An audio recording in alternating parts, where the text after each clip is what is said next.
Hello, and thank you for viewing this video for the round 5 of the Libraries Improvement Fund, or LIF. This video guidance includes British Sign Language interpretation. This is the second of 2 guidance videos. The first was an introduction to the fund and was about the expression of interest stage. This can be found on our website. This video is for those recommended to proceed to full application stage. Today, we will give a brief reminder of the programme. This includes the aims of the fund and timelines, as well as what to expect from the application form and required attachments. We will not go into every full detail of every step, as this is covered in the applicant guidance, frequently asked questions, and the first guidance video, which can be found on our website. Then we will talk about completing your application.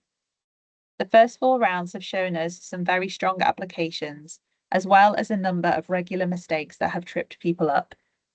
We want to help you to write the best application you can.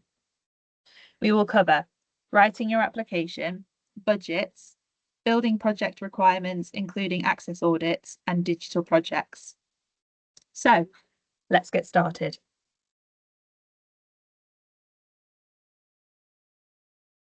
A quick reminder of the aims of the fund. LIF is an open access capital fund targeted at local authority library services based in England to apply for funding to undertake capital infrastructure works, which will help address historic underinvestment in technology and buildings.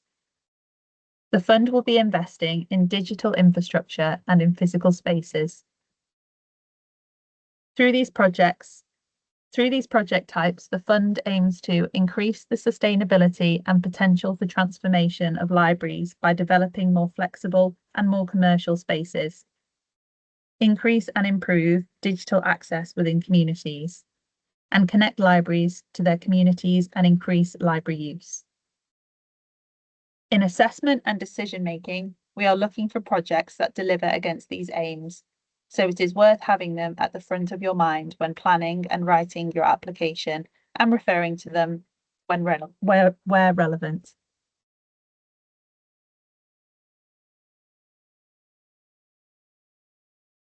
Here is a brief recap of the timeline. The expression of interest stage has been completed, and for those who have been invited to apply, we are now at the application stage. Our grant making system opened for full applications at 10 AM on Monday, the 29th of June, 2026. The deadline for full applications is 12 PM or midday on Friday, the 14th of August, 2026. Final decisions will be made in late 2026, and we will be notifying applicants and making announcements no later than March 2027. Projects will begin from April 2027 and can run up to 3 years, finishing by 31st of March 2030.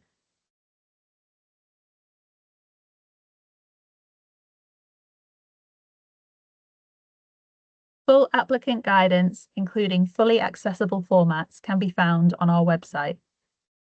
The applicant guidance contains details about each section of the application form.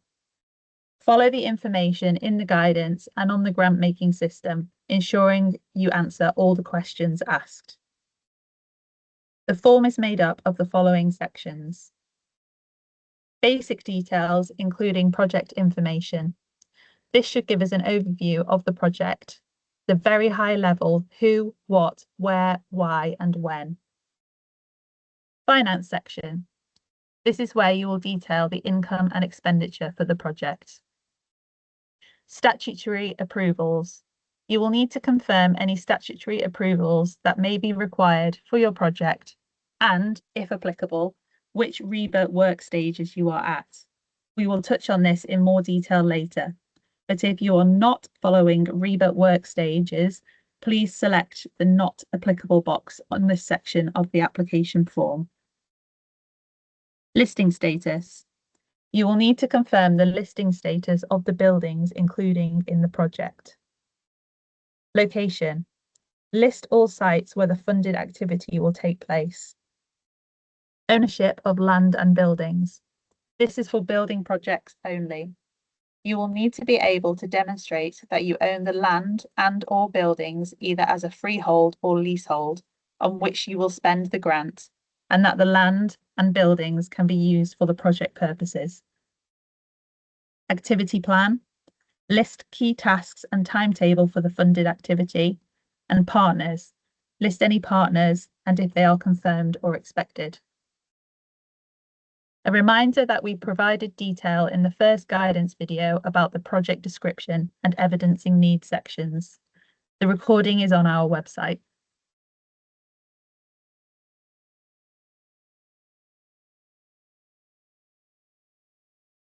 Response to the brief or the proposal. You should write a narrative for each of the following sections as detailed in the How to Apply part of the guidance. Use the prompts to structure your response. There are also assessor prompts in the guidance, How Decisions Are Made section, that give more detail about information we're looking for and how these narrative sections are used to assess your full application. Make sure you take full advantage of each of these parts of the guidance. A little more detail about each section. Meeting the brief. Tell us how the project meets the criteria in the guidance, as well as a review of the overall preparedness of the project, particularly for building projects. Governance and management. Set out your plans for managing the project, including how you will ensure it is delivered on time, within budget, and within the delivery timescale for this fund. Include any details about partners' involvement in the project. Financial viability. Tell us about your work to assess the project's financial impact on your organisation, both during and after the project. This should include detail about the budget and your financial management approach. Please note, if you are applying for a non-building project that is part of and dependent upon the completion of a larger project that does not include building works, for example, if you are applying to us for the furniture, fixture and equipment of a library once wider building works are complete, then your application should only include the element you are asking us to fund and not the wider works. The activities you are applying for must start within the eligible dates for the round. The wider building project should be sufficiently progressed so that the LIF project is not delayed by it. The building project should not be included in the budget for the LIF application and would not be considered partnership funding.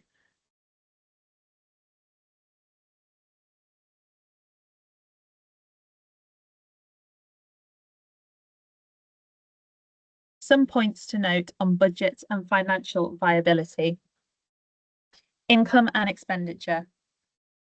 You must have at least 5% of the total project cost as match funding. This can include support in kind. A greater level of match funding can strengthen an application.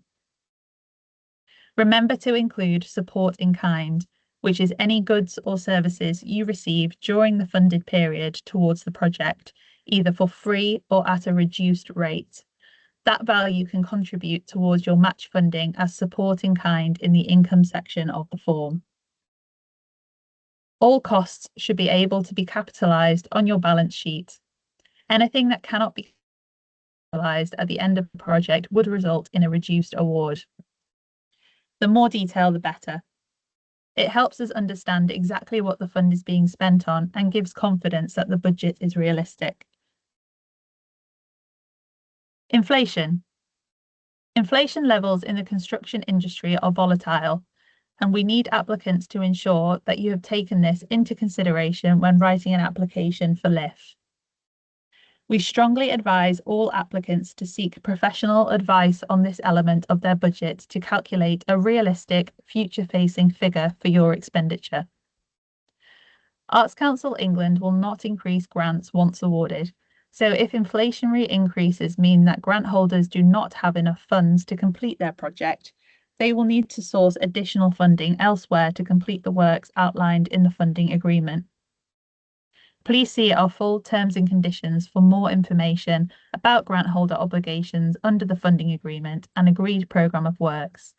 These can be found on our website.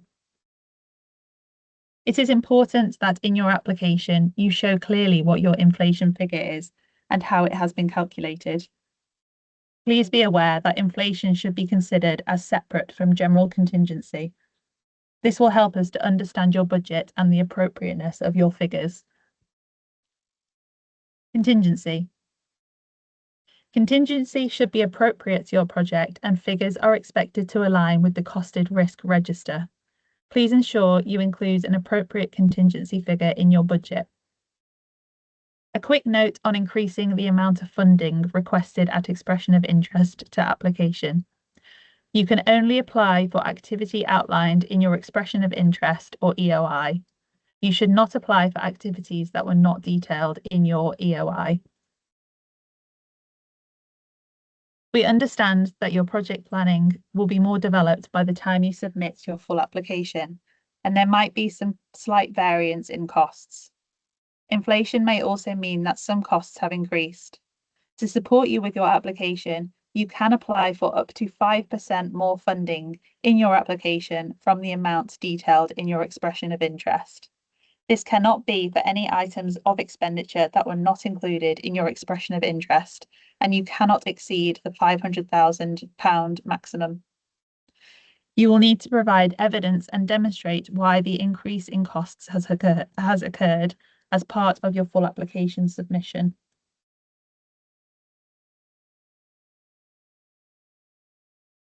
Moving on to building projects. We talked about building projects in detail in the first guidance video, but I am briefly going to go over some key points. Your project will be classed as a building project if any statutory approvals apply or are required. In this case, you will be required to provide additional documents and information as part of your application, which we will discuss later in the video. There are a few different types of statutory approval. The ones that apply most regularly to LIF are planning permission, outline or full, building regulations approval, and listed building consent, amendments to listed buildings. If there is any element of construction or demolition, mechanical, electrical or plumbing MEP work, or amendments to internal structures, then statutory approvals are most likely required.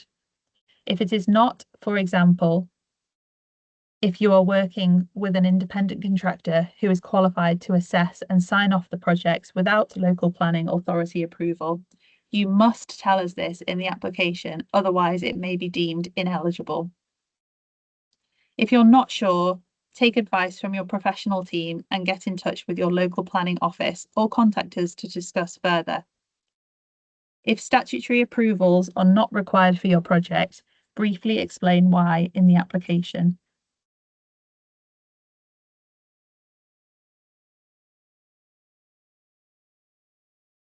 Again, we discussed REBA work stages in detail in the first webinar, but as a reminder, it is an eligibility requirement that building projects complete REBA work stage 3 or equivalent level of work by the full application on the 1st of August. In a slight change from previous years, if you are not following REBA work stages, for example, a like-for-like boiler replacement, then your plans should be at an equivalent level of development and detail. We would still expect to see a REBA stage 3 level of drawings, plans, costings, and other related documents, even if you are not following REBA work stages. Please ensure that you select the correct box on the application form. If you are not following REBA stages, please select Not Applicable.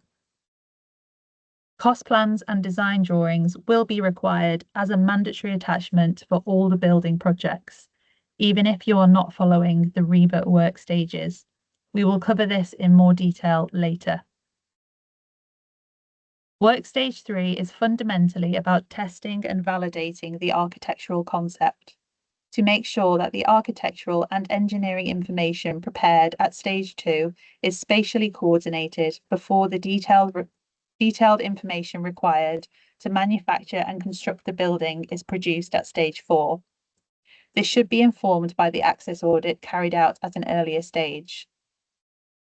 You can find out more about this on RIBA's website, as well as in Arts Council England's guide, Building Excellence in the Cultural Sector. A reminder that if you cannot clearly demonstrate that your project is at RIBA Stage 3 or equivalent, your application may be deemed ineligible.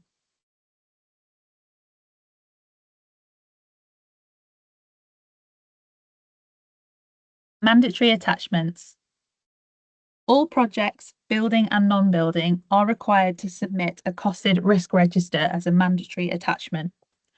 For non-building projects requiring no statutory approvals, there are no other mandatory attachments required. For building projects, you will also need to submit an access audit, design drawings completed to RIBA Stage 3 or equivalent, and a cost plan based on RIBA Stage 3 or equivalent drawings. We use these documents to help us understand and clarify the information you have provided in the narrative. They are essential to helping us form an understanding of your project, so it's important to get these right. We will cover these in detail later in this video. A reminder, mandatory attachments are mandatory. If you think they are exempt, you should speak to us first, otherwise we may consider your application to be ineligible or a major risk if they are not accurate or included. So let's have a look at each of these documents in more detail.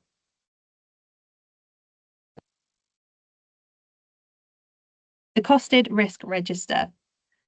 Risk registers should be costed as far as possible and thorough. Shown here is an example of the type of information we want to see. Show the risk factor, what your mitigations are, a type of scoring system. Here at ACE, we use the classic impact plus likelihood equals total approach. And then a column for the potential cost impact of each risk. A lack of costings has been the most consistent weakness of applications from previous rounds. There are 3 basic types of risk: physical, time, and financial. Some examples of risks are delays, match funding, supply line issues, inflation, cost impact of closure, asbestos, health and safety, project management, library reviews, user-related risks, and cash flow issues. The list goes on. Each project is different. We want to see that you've considered all the risks and have a plan in place. The costed risk register should inform the contingency figures in your budget. Lack of contingency is, in itself, a big risk to delivery. So, if there's very little detail in your risk register, we won't assume it's a low-risk project. We will assume you're not prepared. If there is a lot of detail in your risk register, we won't necessarily assume it's a high-risk project. It can actually give confidence in your ability to spot and manage risks throughout the life of the project. This is a useful exercise and should form part of good project management.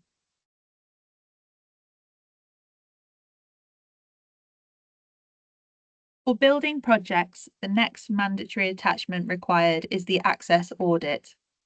One of the biggest problems we see across applications from various programmes is that the documents submitted as access audits aren't actually access audits.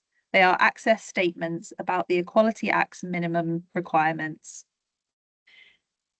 Access audits will typically include information such as who has carried out the audit, as well as strengths and weaknesses about signage, transport, getting around, ramps, stairs, lifts, etc., accessible bathrooms, and information or accessible formats.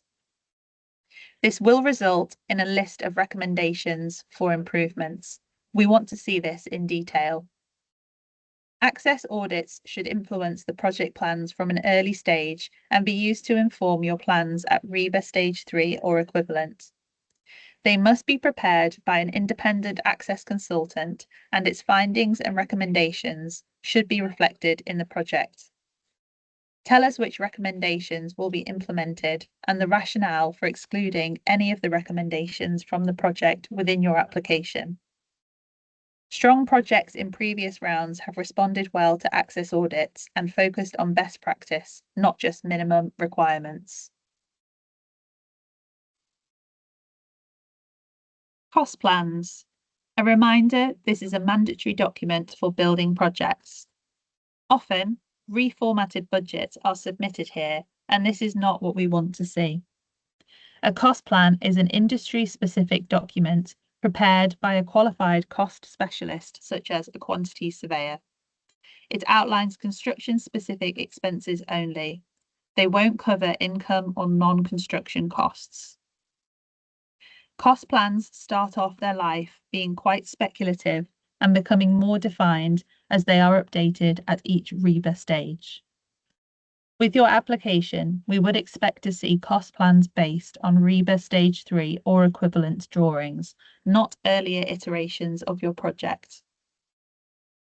It is good practice to include assumptions for cost, inflation, etc., exclusions, items not covered in the cost plan, elemental costs, material quantities and calculations, risks and potential costs, and final cost plan.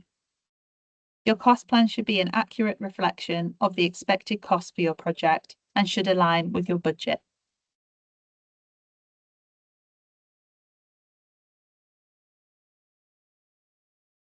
Design drawings. Again, this is a mandatory document for building projects. There are no hard and fast rules about exactly what a REBA Stage 3 or equivalent drawing should include, as every project is different. But what we're looking for is drawings beyond the initial concept design, which may include plans, elevations, and/or sections, and should include the drawing scale. These may be supported by earlier concepts. As much as you can give us helps us to visualize the project. Work to be done should be visible in the drawings. Your design drawings should show where everything will go. So what you'll usually see is a floor plan of the library space with the work to be done clearly shown within that space. This does three things. It helps us to visualize and understand the work to be carried out. It gives us confidence that your cost plan, which should outline the overall cost of any construction work, is up to date and accurate. It will include notes about the work to be completed and drawing scales.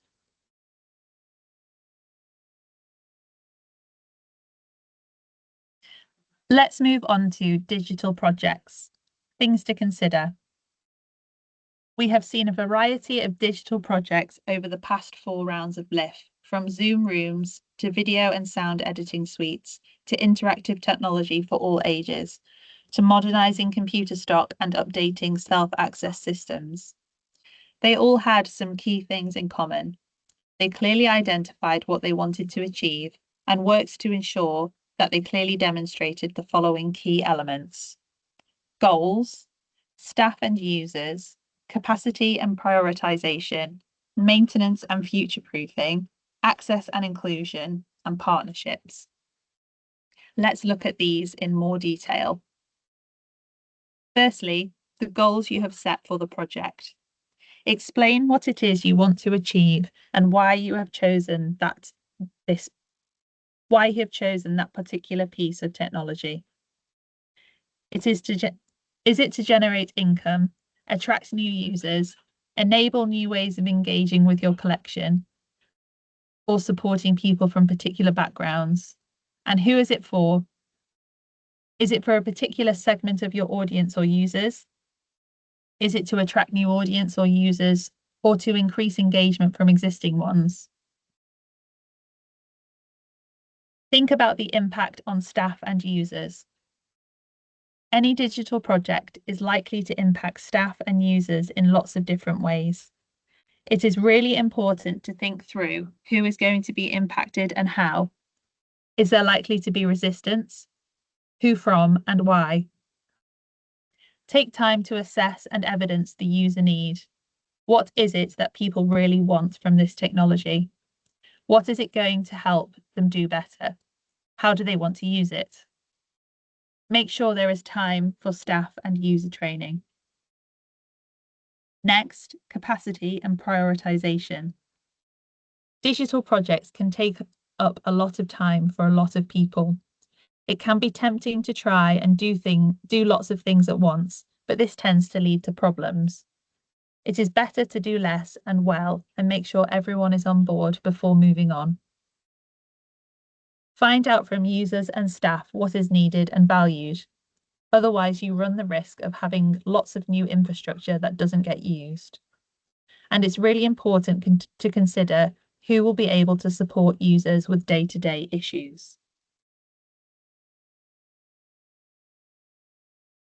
Maintenance and future-proofing. Technology needs ongoing maintenance and can date quickly. For infrastructure and hardware, it's important to consider who will maintain the equipment, how quickly it can be repaired if there is an issue, and what the implications are of the equipment being out of service. For newer and more creative technology, it's important to consider the shelf life of the kit. How regularly does the software need to be upgraded? Where is the content coming from? How are you going to lead people to it? What adaptations will be needed over time to keep people using it? Access and inclusion. What impact is the project going to have on people who have fewer digital skills and less confidence, or on disabled people or older people? For example, it is important to think through who may feel excluded and consider what you can do to support them, as well as who may feel more included. Finally, partnerships. Are there people or organizations you can work with who can help maximize the impact of your new technology?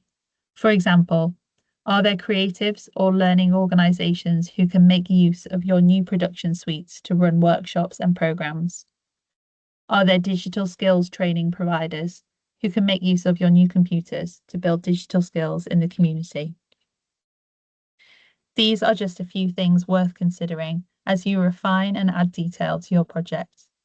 The more you've considered them, the clearer your application will be, and hopefully the smoother your project will run. We want to be able to see in your application that you have clearly thought about all of these elements and that your project is fully viable.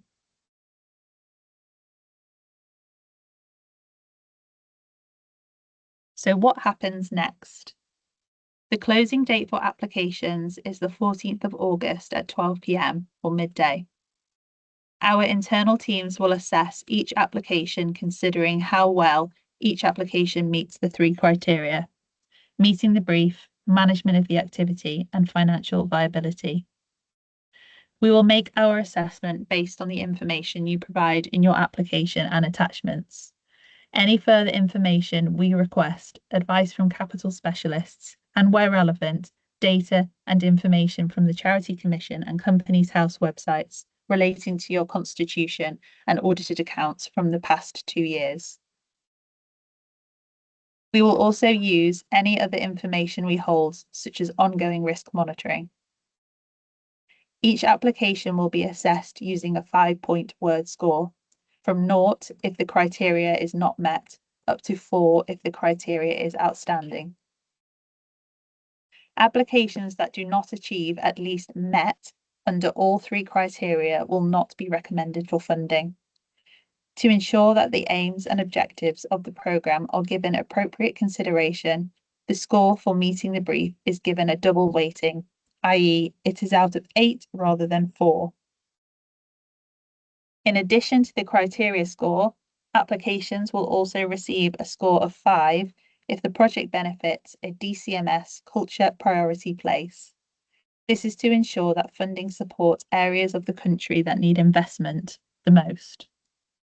You can find the DCMS Culture Priority Places listed on our website.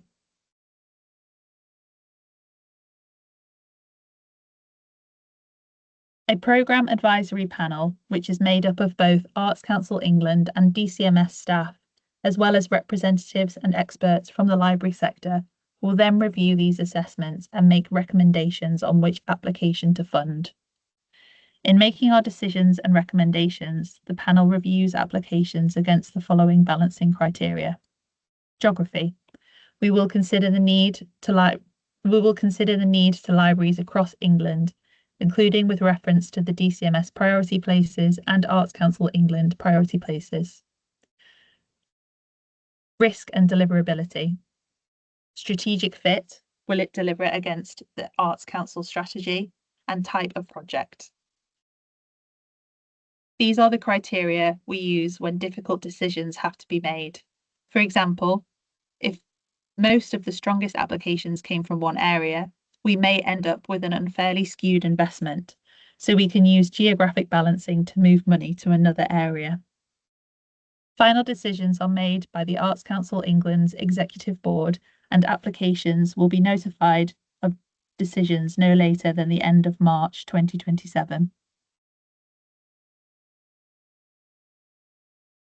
Thank you for watching today, and here is a reminder of where you can find further information and support. More detail of the fund, applicant guidance, including fully accessible versions and frequently asked questions, can be found on our website. Building Excellence in the Cultural Sector is an Arts Council England document which provides a lot of good advice on construction projects to develop inspiring and sustainable buildings for the future.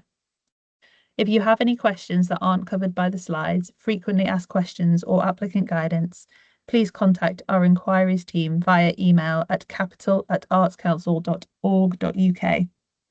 And finally, we look forward to receiving your full application. Good luck.